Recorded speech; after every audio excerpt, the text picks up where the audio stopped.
Well, looks like we're supposed to be starting now. Missing a few people, I'm assuming, for some business thing somebody emailed me about. Anyway, so first off, I'd like to ask, is there any questions about the homework assignment that was given last Thursday? Any issues or anything like that? Nope? Okay, cool. So like last time we talked about different things that affect how light crops grow, and we started off with light, how light irradiance, light, the amount of light, the distribution of light, the day lengths, and all that can affect how a crop grows and when it develops, the timing. We also talked about climate and basically the difference between climate and weather, and how climate is more of a long-term period of time and what you're expected to have over a time frame. Where like in Lafayette, Indiana, we're expected to have 40 inches of precipitation every year. And say in Arizona, you're not supposed to have that much. But where weather is more of a, oh, we had a thunderstorm yesterday, or a hurricane came in, or something that was an event that can change from day to day. And today, we're going to talk about soils. And soils is a huge component of crop growth and development, and how well the crop is going to do and how well it's going to perform over time. And so for starters, we're going to talk about what the soil in Indiana, what a representative soil looks like in Indiana. And so soils in Indiana are composed of a lot of different minerals for the most part, with about 45% going into minerals.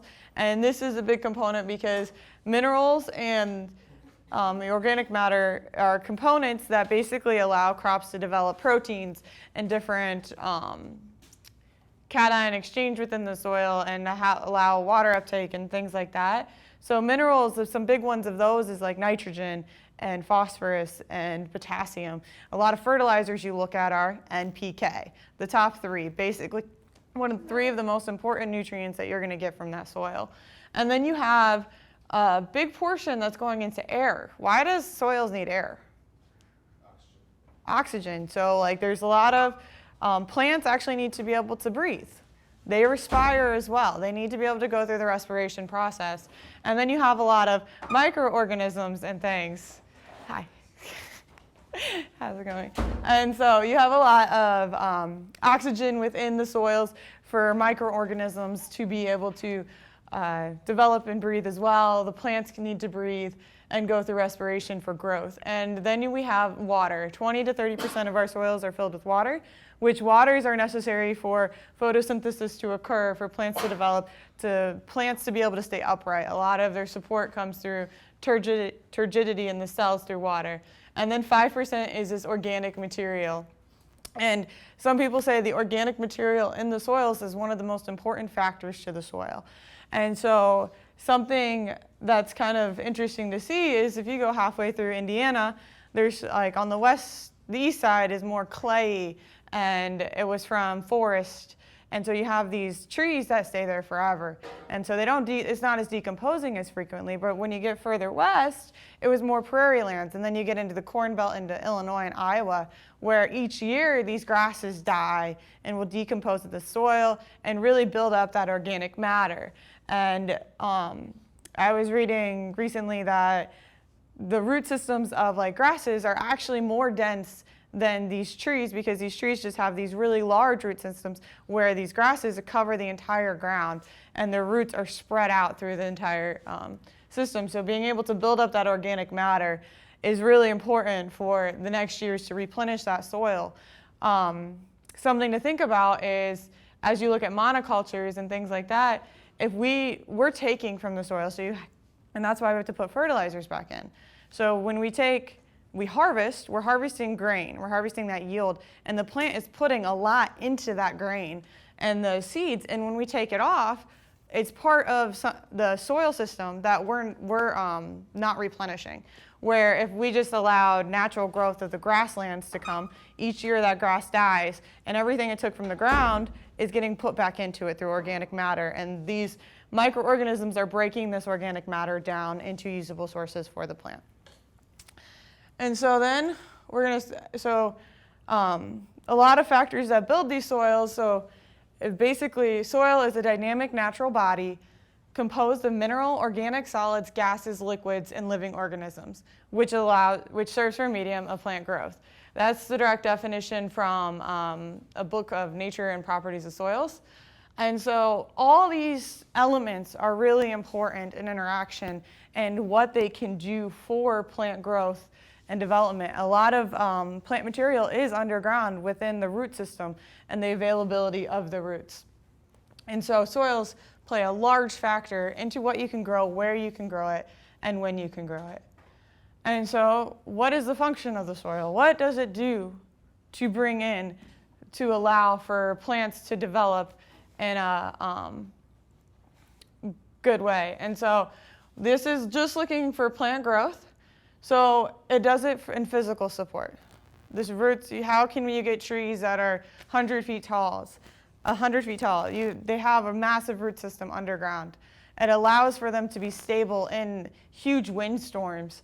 And seeing a tree uprooted is probably less frequent than when you see a tree that gets broken off at the base, at the stems.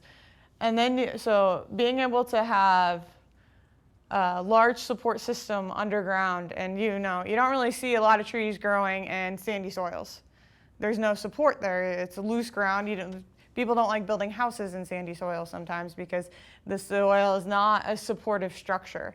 And so different soils allow for different things to be built. And something that I was just thinking about, a friend of mine works in roadways and build bridges and things.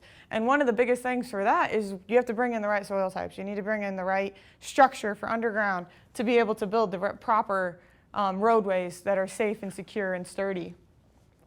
And then they provide air. They provide air for these microorganisms growing in the ground. These microorganisms, like I said previously, are really, really important for the breakdown and the decomposition of other plant material. You have the rhizobium that interact with legumes and being able to fixate nitrogen. If you didn't have air, trees wouldn't be able to respire, or plants wouldn't be able to respire underground to be able to grow and to continue to build on plant material. The soils also provide water, so they're providing this air and they're providing this water. And so plants, the way they absorb water through the ground is through evapotranspiration. So, and you would think it's a passive way of it. It's through water potential that it goes. So the water potential in the soil is higher than the water potential in the plant. So it works its way up. So it's pulling. So it's like a straw. It sucks it up and pulls it through the plant. And then the water potential outside is even higher than the water potential in the plant. So it's going up and through the plant and providing that ability to growth, to go through photosynthesis and to continue that growth process. And then it's also a temperature moderator. Soils don't change temperature as much as the air. You have some soils that are further up north that are never de-thawed. They're always in permafrost. And then you have soils that if you go deeper into the ground, generally it's cooler. One of the things that I always thought about when I think about this is how it can moderate the temperature is when I was a kid, we went to the sand dunes and we were walking through these sand dunes and they are just burning your feet. You can't get very far. And like I had sandals on. And so like we would have to stop and we would dig our feet into the ground because it was cooler down there. It wasn't as hot. That surface temperature was pretty warm, but once you got under there, it's a cooler environment. It's a more stable environment where it takes a longer time for ground to basically change its temperature, and the deeper you go, the more likely that it's going to be a stable temperature throughout the year. And then we have our nutrient elements, our elements that are important for crop growth, for the protein, for the proteins that can build from the nutrients that you'll see in the soils, like our NPK that I had mentioned just previously. It allows for these proteins to be built for then our amino acids. Basically, this is how we get our amino acids, is through plants absorbing it. They build the amino acids, and then we eat the plants that we need because we have 7 essential amino acids we can't get through building ourselves. And then we have protection from toxins. And so soils have a way of being able to filter. It's a natural filtration system that soils can do through cation exchange in the soil. So soils are negatively charged, and so if positively charged atoms go through, they can absorb those and interact with those. And so it helps sometimes clearing out our water systems and things like that for plants to be able to use it well. And so factors that'll influence soil formation and building up proper soil development is what kind of plant material are you seeing there, the climate, the biota that's down in the soils, the topography and time. So some of the biggest things is the plant material. So are you getting a lot of organic matter back into the soils like you would see in grasslands and really building up that organic material? Or are you getting some large root systems that are breaking up the soils? Are you having trees on top of it? And then and how all that interacts. You also have your climate. Where are you getting a lot of rain? Is it really hot? The temperatures. You having rain where is it eroding or having like rivers going through? I mean, if you look at the Grand Canyon, the whole canyon was made by a single river. And having these, what kind of interactions it's having with its environment. You have the biota that's in the soil. So these are the living organisms, the vegetation. And so again, the biota are able to recreate and break down materials. They decompose and it goes back into the system, the life system. You basically take from the earth and you give back to the earth. So these plants that grow throughout the year and then die every year and then grow back, it's a cycle of replenishment and establishing these great soils and these dark, great soils that you find in the grasslands. And it's something interesting to me. I can't remember which explorer it was, but one of the first explorers that went across the Mississippi into these great prairies was like, this is a wasteland. It's not good. It's not going to be used for anything. And this is one of the highest producers in the world is the Corn Belt. And that's where he was saying was nothing because all he saw was grass. And it was not established large trees or anything like that. But because these grasses every year die and get put back in the soil and are replenishing these soils, gives a large amount of organic material. And then we have our topography. And so what our topography is our slopes. Are you on mountainsides? Are you on hillsides? This can lead to a lot of erosion issues if you're on hillsides, drainage off the land, and how this kind of topography will affect what kind of soils you have there. And then time. Soils are a composition of a large amount of time of being able to break down different materials and plant material to really be exposed to the soil and to be able to allow that plant material for the next year to be used by another plant. And so over time, different soils are formed because of these long time frames of allowing for regeneration and decomposition of different factors. And so these soils get formed and they're all in different sizes. And the size of the soil really can affect different aspects of it. And so we have 3 different systems that they're looking at. So we have the International Society of Soil Systems, the USDA, and the United States Public Road Administration, and how they classify the size of the soil. And so this is all in millimeters. And if you look on the right, that's the largest. We have our gravels. These are really large chunks of soil that give large pore spaces. And overall, if you take a whole section of this, has a smaller surface area to volume ratio, where then you start to get into the smaller soils and you still have your sands. And you pick up sand and it just falls through your hand. You dump water in sand, it's just instantly through the sand. And then you start getting even smaller into our silts and our clays, which our clays are the smallest. And you can kind of see on the right here is a diagram of, you see our coarse sand and then our clay on it, which our clay just looks like little pinpoints. So our surface area to volume ratio is a lot higher in the clays and the silts than the coarse sand and the fine sands. This allows for a lot more interaction with nutrients that are going through the soil. It gives it a more interaction with the minerals and the water. And so in this next diagram, you'll see a little bit more about this. And oh, wait, sorry, it's the one after this one. And so the soils are generally made up of a combination of these different products, of these silts, sands, and clays.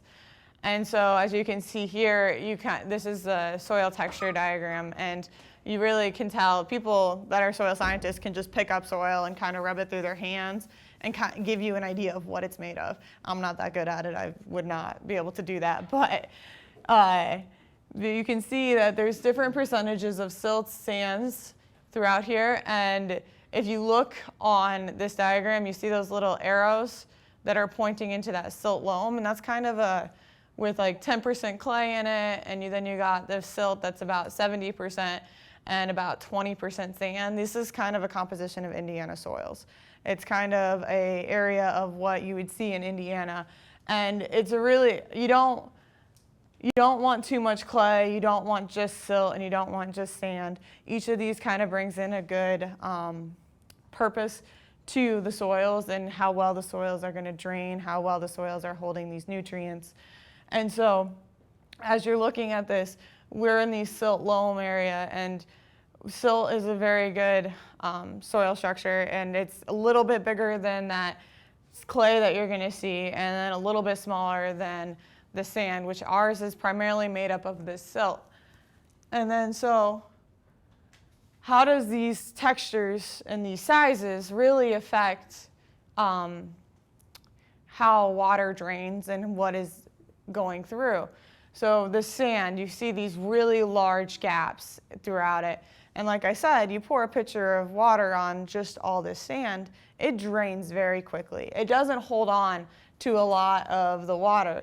So you can see that there's these large pore spaces with not as much surface area interaction with that water. And so it'll go through and it'll be quickly drained throughout the soils, and it won't be as stationary within the soils. But then you start getting into these sandy loams, and it's still pretty well drainage. It goes through pretty quickly. But then you get into these clays, and it's very, very slow. You pour water onto clay, and it generally sits there for a minute and takes a while before it starts to drain through. And you can see that these are really small pore spaces in this clay. And so the water has to kind of navigate through, but also the water is interacting with the clay as it goes through. So these tight pore spaces are holding on to that water, which in a later slide, you'll see that you're thinking, okay, well, so if it's holding on to this water, then that's great, because then the plant's always going to have water. Not necessarily. This clay can interact with the water to a point where it's not available to the plant anymore. It's interacted with that soil so much that it's unavailable for the plant to be able to use.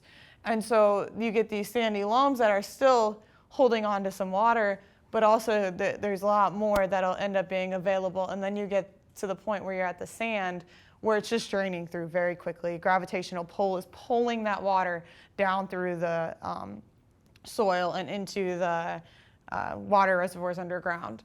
And so percolation throughout the soils can really be different and be changed depending on what kind of soil you're looking at. And so also though, like if you're thinking about a root system going through this, and you have this tightly packed clay soil, it can be a little bit harder for root systems to move through. Where if you have a little bit more room within these sandy loams, it might be a little easier for the roots to go in and move around a little easier. And so how we were talking about is percolating through the ground. This is a diagram, and it's showing what is of the available water to the plant. So we have this top black line that goes across, and then you have everything above it. So the soils can hold on to a certain amount of water for different periods of time, But if you go above that black line, a lot of that water is going to easily go through the soil. It's past saturation, and it is just going to trickle through the ground and go out of, go into the deep areas and go through underground water systems. And then, so this top line is considered field capacity. And what field capacity is how much water that soil can hold. How much water the soil is going to make, not all of it's made available to the plant, but how much water that the soil is going to hold throughout time. So you have these rain events that come through, and so your soils get drenched. So part of that probably is going to be go through the gravitational water, your past saturation. And then after about, I think, a few hours to a day, you start to hit field capacity, depending on how much water you had above. And that's the capacity where the water is interacting with that soil and being able to be held steady. And then then after you don't have a really large rain event, it'll start dropping because you have evapotranspiration, you have transpiration happening, you have still some going through the soils. And then you might hit this point called the permanent wilting point. And this is when the soils and the water become unavailable to the plant. The plant cannot take up this water anymore. And so between that is the available water for the plants. And so you can see here that different soils hold water at different rates. So you have that the sand where it's only gonna hold about 9% water content, or field capacity can be at 9%. So a lot of that water is just going to go straight through the gravitational pull. It's just going to go through the ground. And then, but it does have the availability to hold some water that can be made available to the plant, about 3 to 9%, depending on the concentration of sand in the soil. And so then you start working your way in, and you can see that as you go towards the loams and the silt loams, the available water becomes larger. That pore space is a little smaller, but not too small yet. And because as you get over to these clays, that water is interacting with the soil a lot. And so you have a higher wilting point. So you have to have a higher percentage of water per centimeter of soil, so for that to be, the plant to have available water. Because once you get to about 15% of water content, the clays, the water is not going to be available to the plant. And so as you can see here, the loams and the silt loams really make a larger available water content in the soil. And so this is one of the big portions of soil can really impact on water availability. And so this is just the direct definitions of each of these things. And so we have our gravitational water, which is the water that's above field capacity that is going to be lost just because of gravity forces through the soil. And then we have our field capacity, which is the greatest amount of water that can be stored and still drained freely. It's not drained through just gravitational pull, though. And then we have our available water. And this is what the plants can use. And as you drop down, you start to get to the unavailable water, which is water that becomes unavailable to the plant. And then you reach this point where your plants aren't getting any water, you don't have much in the soil, and it's called the permanent wilting point. And this is the moment that plants really can't extract any more water from the soil. Depending on the plant, if you have it in the permanent wilting point for approximately 12 hours, I believe it was, your plant will not come back. So you get down, the soils get that dry, and they're in that for a long period of time, you will not get, your plants will not be able to return, they will die. And so something interesting to me is as you look at this summer, we had these really, really rainy springs. And then about July, the rain stopped and our plants became really stressed.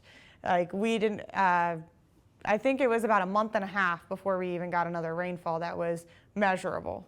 So these soils that we have here were holding on to enough water that these plants did not reach this permanent wilting point and did not die. And they have these root systems that are really developed that go into the ground to be able to reach water for water that's available in the ground. They're able to look for this water. And they were able to survive this long period of drought because we had a really rainy spring, but then all of a sudden, nothing. And so different soils are able to hold on to the water at different rates. Then we start getting into our soil organic matter. And so as I was talking about, this is a small fraction of the soil. And this is made up of animal and plant tissue from decomposition back into the soils. And you can see here, this picture shows a really good picture of, this is when a tractor is turning over soil. And on the left here, that's after it went over. And that really dark, rich soils that you see here in the Midwest is high organic matter.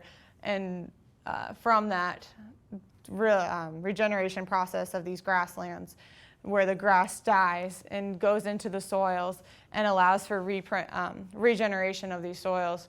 And something that you see here also is a lot of the stover from the corn. So being able to break that up and put it back into the ground, it's the plant material, the leaves, the stems. We took away the ear, but we're still trying to put back what we can in these systems. And so, this is probably one of the most important factors, but as you can see, the most productive agricultural lands only have about 3 to 6% organic matter. And so it's organic matter that has become available through decomposition and from dead plant material and animal tissue. And all these different factors kind of go into how we build our soils, our soil orders, and what our soil orders look like. And so we have on this diagram on the left, this is the degree of weathering and soil development that happens. So right here it's about slight, and the further you go, it becomes stronger and stronger. And we have classified our soils into 12 different orders, with some of our younger ones being these entasols, and this is mild weathering, some volcanic ash with the andisols, and then you have some more, as you move in, you start to get into the vertisols and the mollisols, which are like soft, dark grassland. A lot of the United States has mollisol soils. You start to get over into the further as you get down, and you see these botasols, which are cool, wet, more from the coniferous forest areas. And then you get oxasols, which are the most weathered, the strongly oxidized with a lot of iron and aluminum oxides within the soils.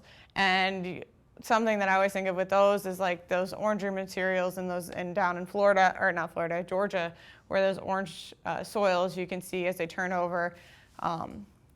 I always just remember that because I wore white pants to Georgia once, and I basically looked orange afterwards. I actually had 2 handprints on my legs because I was messing with the soils, and I just went like this, and next thing you know, I'm looking down, and I'm just like, well, this is why you don't wear white if you're in a wheelchair, just saying. And so these soils are developed at different rates throughout different times, and the soils are distributed around the world. And you can see here how soils really are versatile in these 12 orders. And like I said, the mollisols and the okay, I'm really bad at saying these, I'm sorry. But we have a lot of mollisols and allisols in the US, and right around you can see in the Corn Belt, that green color, which is the mollisols, the grasslands, really developing that organic material and building it back into the system. And then you have a little bit in our area as well, the alphasols, which are more clay material. So Indiana, I always find interesting, is really split, because if you go to my home area up in Fort Wayne and really far on the east side, we have those clays. They're more clays from the forest being there. But then as you get over here in Lafayette, it's a lot more of that dark, rich material. As a kid, my dad farmed since I was a child. And we'd have this corn, and I'd think, oh, it looks great. And then I'd come and visit my aunts and uncles here in Lafayette, and I'm like, Dad, why is their corn like 4 feet taller than ours? Like, theirs is already over my head, and I could walk through our cornfields and it would just be at my shoulder height or something, but it's these soils that they have, these really rich nutrient properties that are available in the soils over as you get into Illinois and Iowa and western Indiana.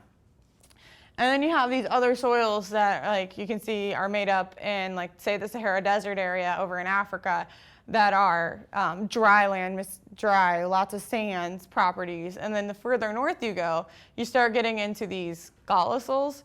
And those are like permafrost. These are throughout the year generally frozen, solid. And you have probably not as much vegetation as you see there. And something interesting to me is you can kind of see throughout this, through latitude lines, soil variations. And you can really see that distinct line about 35, 40 degrees. The mollusols are starting to go through. And you can see that probably a lot of the climate in that area is similar with for these grasslands for development. And then you have down around the equator, you have a lot of these oxysols. So they're the older soils with a lot of high iron content and a lot of oxides found within them. And so these are examples of different soil profiles that you'll see. And so right here, the mollusols, the dark prairie soil. You can see that really thick top layer of a lot of organic material, that top dark soils. And that's what you see when you saw the tractor going through and tearing up that top soil. It's that dark, rich material. And you have the spodosols, which are a little bit more clayey and have that thin top layer. And then you get further down into the clay layer. And so, has everybody seen holes in here? And when did you see holes, did you want to dig that huge hole one day because you're like, it can't be that hard? Well, I decided I was going to try to dig that hole, and I was like 12 or so. And so our soils look more like this really thin top layer and then real thick clay underneath. And so I was like, okay, I'm doing this. I get about 6 inches in, and I'm like, okay, this is hard as a rock. So I keep going. I'm like, no, I can do this. I can do this. I got about maybe 1.5 feet, and I was like, nope, I give up. I'm going in. And so my dad, to make me feel better, takes the excavator and digs the hole for me in like one scoop. But that didn't really make me feel better. But you can see that this is a lot. These clays, they're that tightly packed material, and so the water doesn't drain through as quickly. But you have these mollusols that have that thick topsoil and real rich in nutrients. And then you get over here into more vertisols, which is this dark swelling cracking clay. And so as you can see, it doesn't really have that top layer that you really see in these other two, but it's this dense clay that holds a lot of moisture and a lot of, interacts a lot with these minerals and nutrients that are found in the soils. And then on the right, these oxysols, these highly weathered soils that have a lot of oxides found in them, like that Georgia clay that you see that turns over, and it's really that orange color. And so I wanted to show you this. I actually just learned about this year. I found it out when I was doing my study with my forages. And so this is a resource. It's the National Resource, it's from the National Resource Conservation Service. It's a soil survey. And so throughout the U.S., we have this site that allows you to look at the soils and see what they're really good for. And so I'm going to just show you really quickly that I find really interesting. So I pulled up an area. This is Tippecanoe County, and I'm trying to pull up acre. I didn't fully get up there yet. But so as you get farther in, you can start to identify. What? Okay, well, it's not going to let me do it. But anyways, so you can kind of keep pulling in further and further, and then you can create this area of interest that's shown here in this slide. And it'll break down what kind of soils you see in that area. And this is probably 1/4 to 1/2 acre, so it's pretty zoomed in, pretty far. And you can already see that there's variations in the soil composition just within that. And it can be really small. You can walk 10 feet and B, the soils could have changed and they're different compositions. And the further you go into the site, like I can click on what that soil means and what it does and what it's good for. If it's, you can start to, is it good for construction? Is it good for plant material to develop on? And so being able to understand what kind of soils you're looking at and where you're looking at. And like you can do this to your home area. This is actually a research site that I'm going to talk about later where our solar panels are found on. Actually, I have a quick question for you. Like, the question I have for you is like when you talk about organic materials in the soil, like do they change with time in the sense that if I have a place where plants grow but no one harvests anything, they go back in the soil and then against the scenario where people are removing plants and things. So do we change the organic content in your So yeah, we do affect that. One of the things that happens is like we really need to protect our soils and how well they can develop. And so when we run these monocultures, we're taking away more than we're putting back generally. And so that's when we start putting our fertilizers back on to try to fix that kind of. But it's like a situational fix at the time. More urea and ammonia and things like that, nature nitrates and things. But organic matter is totally different, right? Organic, like 3 to 6% organic matter in the soil. Yeah. So that's compost and things like that. Right? So like, yeah, a lot of organic matter is composed of like nitrogen and those things and nutrients that can come back into the soils. And so when we just always take away, it would really largely affect it. So for years, like the prairies were never used in crop production. And so one of the things a lot of soil scientists are doing is trying to do research on how we're affecting our soils by just having these monocultures. And so I think there are some, correct me if I'm wrong, Dr. Bruder or Dr. Heinstra, but there's some, I can't think of the word, but they're trying to put some back into like just conservation properties of putting natural grasses back into the soils and taking some of it out of production land to help maintain diversity in the areas. And is there anything you would like to add? Sure, I'll add. Because you probably know more about soils than I do. One of the things that happens when you till is you expose soils and the organic matter in soils to more oxygen. And so the disturbance itself can cause a blow-off of organic matter in soils. When you add fertilizers, whether you get more or less, like nitrogen, whether you get more or less sequestration of new organic matter is actually a much more complex question than many people think. One of the prime reasons you lose organic matter is wind erosion. Mm-hmm. You saw how those, so you till, and then the soil's loose, and if it ends up in the neighboring state, you've lost organic matter. And it takes a really long time to increase organic matter content. Decades. Yes. I mean, a naturally organic soil that's undisturbed will weather over time, but we're talking geologic time. It's going to take a long time for a mollisol to become an oxisol. Yeah. But it can happen. It does happen. But we're talking geologic time.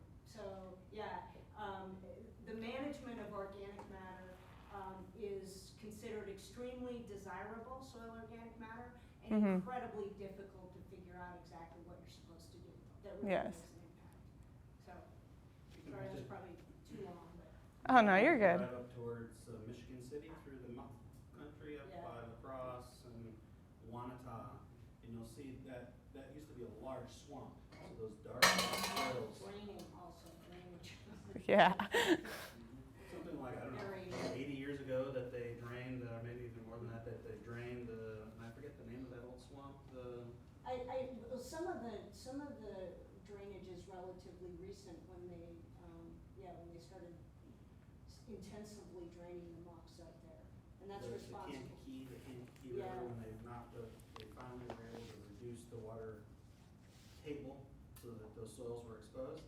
What's interesting is, you don't see it right now. Usually the easiest time to see it is in the spring. When you get into that muck country, there's variations in elevation. And what you'll see is that if you look carefully, the tops of those hills are sandy. What's happening is the organic material is slowly degrading as it gets turned over and over and over again. And the first places that it's getting exposed are on the tops of the hills. And so you'll see a muck soil, and then there'll be a sandy knob in there where the muck soils have become oxidized and or blown away or eroded away. And that's what the risk for the rest of those fields are as they're exposed, as they're tilled. They're continuously losing organic material from those fields. So basically the question that I was asking Shelby is like corn, you grow corn right now, right? So you put fertilizers in, but you're only removing kernel of the corn, but you leave the rest of the plant in the soil. So is the organic farming increasing with time? Because you're fixing Are you- from the atmosphere, which is going back in the soil. But- Ultimate Yeah, so- But you're also taking a lot away because you're taking that ear, and it's mono. Is that the amount of CO2? So I can tell you from Go. a data story on this, we have the north of where the solar panels are is the water quality field station. And we've had some of the same treatments in place since 1992. And they include a restored native prairie and corn soy rotations and continuous corn. And we've measured the profile organic matter content, and it is identical. There's no significant difference between corn and restored prairie and corn soybean, but there are potentially lots of reasons why we see no changes as impacted by treatments. If you go to the literature, you'll find plenty of papers that talk about changes that have been observed. Yeah. That's good answer for me. Yeah. This is. I don't want to do any lecture. No, it's great. Is there any other questions while we're here? No? Okay, so I just wanted to show you this site. It's a really interesting site to me. I found a lot of useful information over time. And so overall, last week we talked about how light impacted plant growth with the day lengths, the amount, the distribution. We just talked about the soils, what kind of organic matter, their composition, and how all that affects plant growth. And we got our climate. No worries. I have a metal water bottle too, and I always hate when that happens. And so then we have our climate, and that can really impact what kind of distribution of our plants. And so overall, we really went over how these factors influence growth, productivity, distribution. Where can we plant crops to be the most productive and the most productive and grow well? And so now we're going to switch our angles a little bit, and I want to talk about how food and energy farms interact and more on the food side. And so everybody probably knows that we have this estimation where we're supposed to increase food, our energy, and our water in the coming years. We're going to need to do this for our world. But how are we going to do this with climate impacting us? How are we going to do this with land becoming not more available? We can't just deforest more land. We've learned that that's probably not the best option. And also, our cities are getting bigger. We're getting a larger population. We have to be able to house everybody. How are we going to go from this system that we have and be able to increase our energy, our food, and our water? And so a lot of this goes into our food, energy, and water nexus. How do each of these things interact with each other? So we have our food, which a lot of crops can go into our energy. So you have our biofuel crops. We have corn going into biofuels.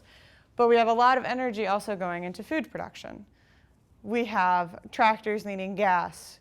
We have pumping for irrigation. You have, we have transportation of our food. You have a lot of different properties, our harvesting, our combines, things that need energy to be able to make our food available. And then we have our energy interacting with water, with purification processes and desalinization, and then our water making energy through hydropower and different opportunities like that. And then our water interacting with our food. You need water for crop production, you need it for food processing, for irrigation and stuff. And all of this and how it's impacting our greenhouse gas emission. How can we fix all these problems that our world is facing and still be able to not have a large impact on our greenhouse gas emission? And so I'm going to take this as more of things that are happening on agronomic fields and how they interact with our food production as it is now. And so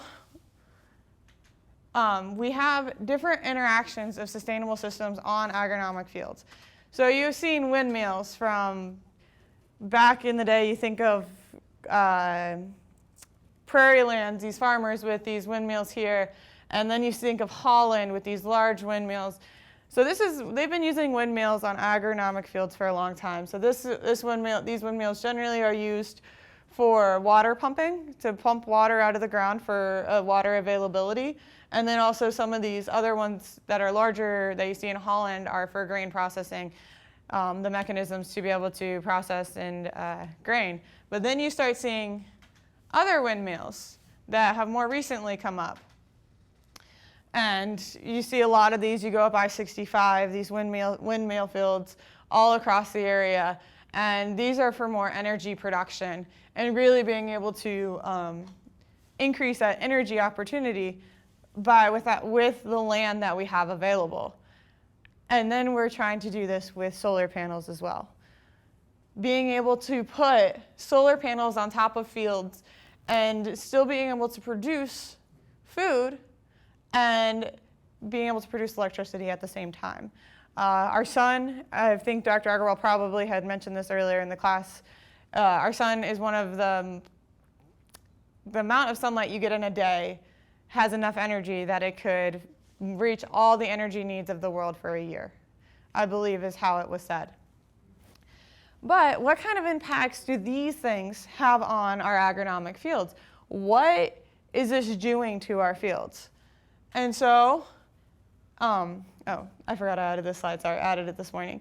And so the idea is you're able to take these two different systems and put it onto a single piece of land to increase this productivity. Even though you're having an impact on yields, this is a paper from Fraunhofer, they did this a few years back, and being able to maybe take an 20% hit on yield, but overall you're being able to produce electricity as well. So you're increasing the land use efficiency on this land and the availability of land that we have.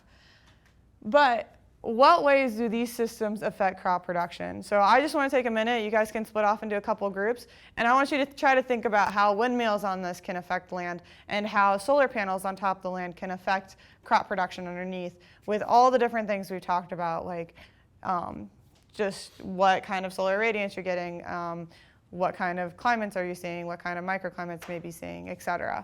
So what you have to do to build these. So just different things. So if you guys want to take about 5 minutes and just break off into groups of 4 or so and just kind of start talking about and thinking about what ways these systems on top of agronomic fields can affect this.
right, take about another 30 seconds or so, and then we'll bring it back together and start talking about these. I can tell you what happens with land agreements that extend 99 years after the first 25. Or are you guys good now? We can just go now. All right, so just throw out some ideas of why you think these systems would affect crop growth and their production. Blocking sunlight, you have shading.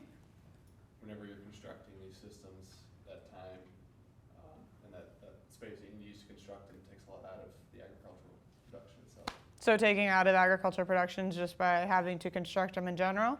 And then also just it being up, you have those posts that you're never going to be able to farm around as well. Right. Any other thoughts and ideas? Harvesting is going to be difficult. Harvesting, you have to make sure these systems are placed in a systematic way, that you're able to still harvest in an easy manner. And so we're going to go into a few more details right now. And so we're going to start with windmills on an agronomic field and some things that it can affect. And so I was looking at it, and so some people, this is not as well studied yet, but certain weather patterns, microclimates, what happens to the soils during construction, and like you were saying, the spacing. It's important that these are spaced in a way that it does not impact harvest and moving throughout the field.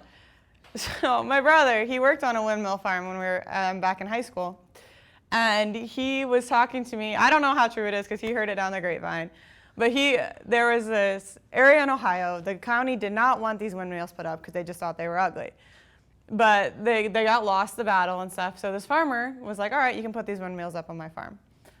But there was a contract, and the contract had said that these windmills will go here and here, but they never said anything about access roads.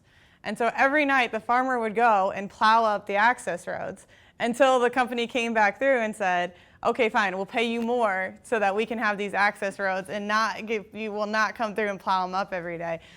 So I just was like thinking it's a little funny that this farmer is just trying to outthink these processes and honestly get more money out of it. But so these are some of the aspects, and we're going to go in greater detail.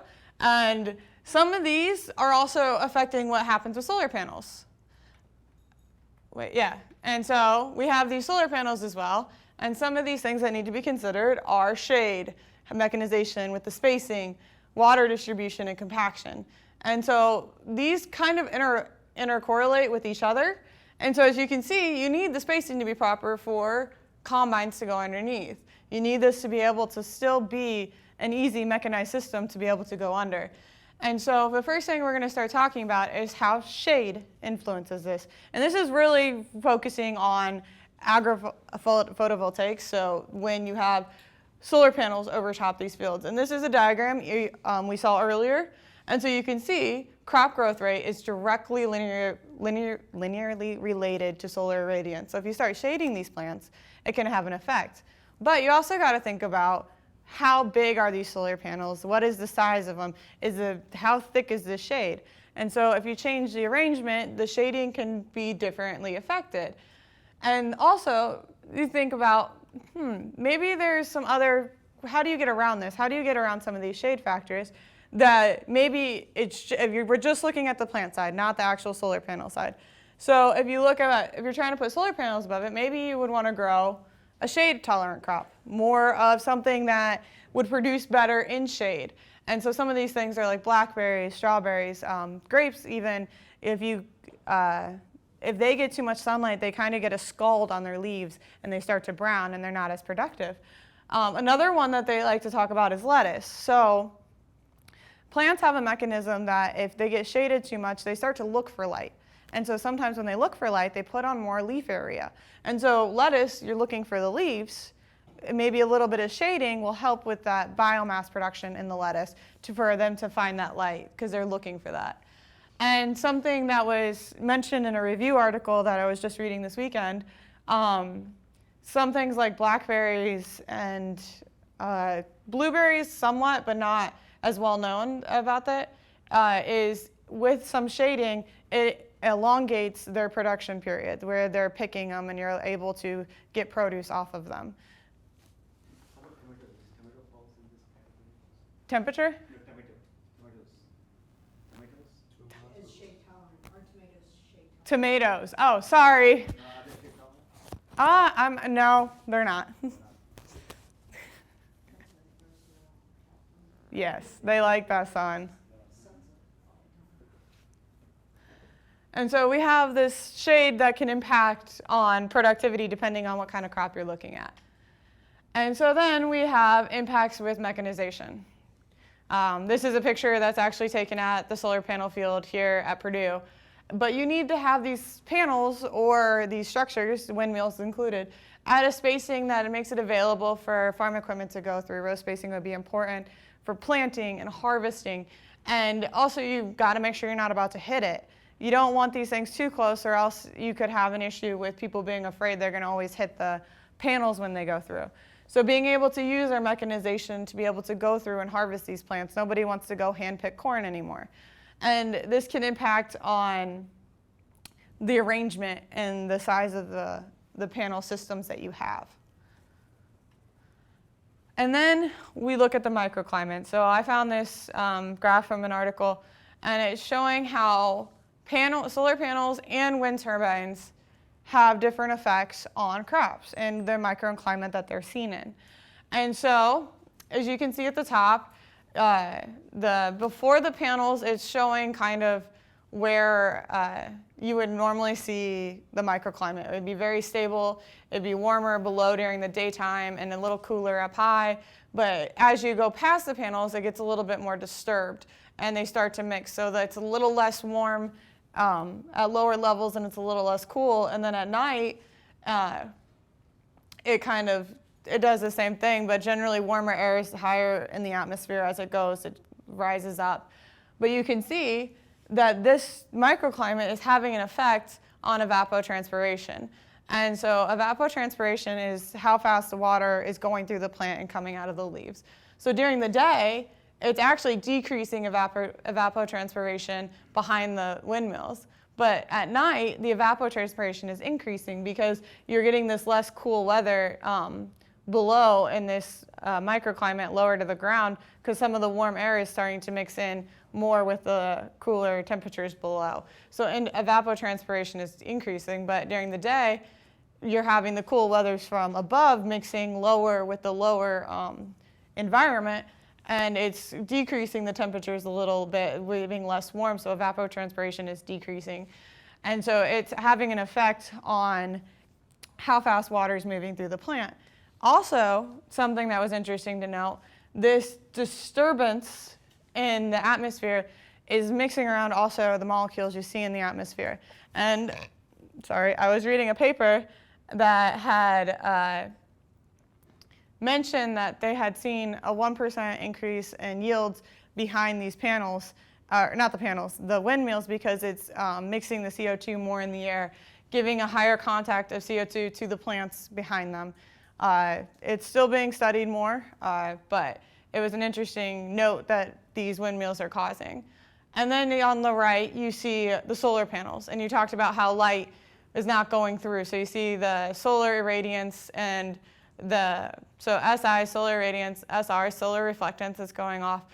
And you can see that it's not really going through the panels, and the panels are stopping it, but it's changing the direction of the rain. So rain normally will fully influx hit everywhere on the ground, but with these panels over top of it, it's having a larger influx of rain towards the sloped end of the panel. So you're having pooling occurring there, where under the other areas, right underneath the panels, it might not be getting as wet and as much rainwater as over on the sides and previously seen. And the panels can also influence temperature underneath the panels, but this is really dependent on the arrangement and how high the panels up are off the ground. The lower they are to the ground, I believe the surface temperatures were a bit cooler from the strong shading effects that is occurring. And then these are some more additional impacts that were shown. So you're talking about this equipment, this really large equipment driving across this land, and it's compacting the soils. You're putting really hard, you're densing that soil down, and how does that impact growth? You can see here on the right, this is a root that was grown in compacted soils. You see that it hits a certain point, and the roots just go out. They don't get to go into the ground. So they don't really have that sturdy root structure that's able to be to penetrate the soils, get into the water, and can really affect their nutrient uptake and their productivity. So I know I met this other grad student in agronomy, and she's actually looking at windmill farms and how compaction is affecting plants through UAV systems and seeing their biomass productivity on these farms to see if they can track where all that compaction is and where it really impacted plant growth. And then also, another note, it's influencing the quality of yield. So we were looking at I was looking at a review paper that was talking about the shading of plants and how it changed some of the oil composition and the protein concentrations of what you see in the plants. And so one of the things that it influenced was in soybeans, it really started to impact and increase the polyunsaturated fats within the soybean. So there was more of the double bonds within the fats, and this could be due to a lot of different reasons. It didn't go into the exact reasons, but one thing that I think about when it's talking about the polyunsaturated fats is plants, they can't regulate their body temperature. So if it's a cooler environment, they need more double bonds within them, and so they don't stack up and become solid. Where, as Dr. Teinstra mentioned previously, the two plants that we use for oil that have solid oils are palm oil and coconut oil, and they're found in the tropics where it's always warm. But if you're cooling off it, it can change what the oil is within the plant. So these are different impacts that can happen on an agronomic field because solar panels are put on or these windmills are put in place. And so this is happening at Purdue. This is for the NSF Project Nexus that we're on. And so we have the solar panels that are put up, and you can actually see in this picture where compaction is influencing this plant growth because these panels went up, and you can see where we're standing, the corn is a lot shorter because this is where the equipment was driving. And you have to go through and really tear up that soil to break it up, to break up that compaction that happened. And different panel arrangements, heights, and everything that you really need to take into account to be able to have successful crop growth and development throughout the year. And so I want to go back and just kind of do a quick review of everything that we talked about through my lecture series. This is the last one I'm doing. And so we look through the origins of plants, origins of photosynthesis, and how they developed over the years, and to be able to understand how photosynthesis allowed for oxygen to be available in the world, and how plants allowed for modern civilization to develop. And with that, we had our domestication syndrome. We had our non-shattering plants come along, our increase in ploidy, loss of defense mechanisms, these different elements that allowed these plants to become utilized by us in a better way. A lot of these are for mechanization to be able to harvest plants in a quick way and the most efficient way with high yields. And we talked about how we categorize plants in different systems. We have our cereals, our roots and tubers, pulses, and our oil crops, using them in different ways where we're using our pulses for dry matter, dry material, and we have soybeans that are used for their oil crops. We have cereals that are used for their dry grain, where, say, corn can fall under the category of a cereal and a forage, where you're taking it for its green plant material as a forage, but as a cereal, you're taking it for its dry grain. And we talked about photosynthesis. How important photosynthesis to light, to taking light energy and to chemical bond energy. It's the major force of basically all of us gaining energy in some way. It's the starting point of using solar energy and converting it to an energy we can use. And then we take that energy through respiration and use it, be able to break down that chemical bond energy for us and to be able to grow and live. And we talked about how C3 and C4 photosynthesis are different with our C4, for C4 plants, they have these two steps where we first build this C4 compound, this 4-carbon compound, to be able to concentrate CO2 to run the C3 process. And we talked about the different efficiencies in these and how they worked. And then lastly, we talked about what makes crop grow, how light impacts crop growth and development in soils and climate, and really went into all those details about this and trying to understand crop productivity and what's important with it. And that's the end of my lecture series. I'm a little early, but do we have any major questions over the time that I had given? Any? Okay. Well, okay. I think there's a test a week from Thursday, Yes. and just to help elicit some questions in your mind, if you know there's a test coming, it's usually easier to think about questions you may not know the answers to. So Shelby will be here for a few minutes yet at the end of this hour. She's available by email. Mm-hmm. And I don't know if there's any intent to have a review session or anything, but you have Shelby's contact information, and if need be, we can take it. If there's a question she can't answer, I'm sure we can find an answer. Yes. And so, on a side note, if you guys aren't doing anything this weekend, we have a Wheel Rise event. It's for wheelchair basketball, bringing awareness to Paralympic sports. It's at Holloway Gym at 2 o'clock this weekend. So that's a side note, sorry. Who's that person on the right? I don't know. I think she's kind of good at basketball, though. Oh, so it's the Purdue men's and women's team are going to be there, basketball teams, to help this event. And the girl on the left, her name's Liani, and she's amazing, and she's on the women's basketball team to make this event happen. So, yeah. Well, if there's no questions, you get out a few minutes early.